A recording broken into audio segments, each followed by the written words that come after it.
Now that we know how to go with a go bag during a disaster, let's talk about one thing that doesn't fit the go bag. Shelters. Shelter is one of the things a human needs to survive and is often destroyed once disasters hit the place. This episode, we will find out that shelters are more than just a roof. Kaya, be disaster wise! Every year, shelters in the Philippines are being lost to climate-related events and other disasters. On the average, 300,000 shelter units ang naapektuhan kada taon. Once people are displaced from their shelters, it takes years and years and years before they are adequately rehoused. Kadalasan nga, ang pinaka-naapektuhan ay ang mga mahihirap na yung mga bahay ay vulnerable. Alam ba ninyo that the country has extensive experience on shelter reconstruction and recovery and has tried innovative approaches in the past.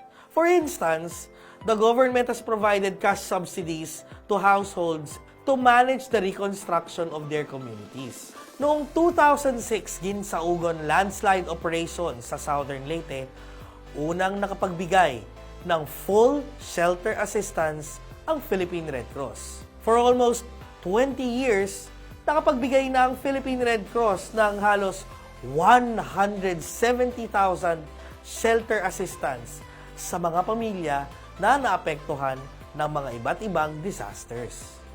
The Philippine Red Cross has now made significant effort at hindi tayo tumitigil para mag-improve ang ating shelter assistance. From providing houses made of wooden materials to culturally appropriate and sustainable solar-powered concrete houses.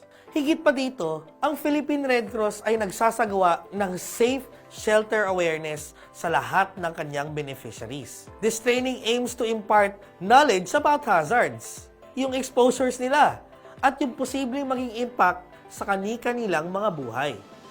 It also tackles the different components of houses and the importance of having good quality materials when constructing a house, standard shelter design and its specification, and house strengthening techniques.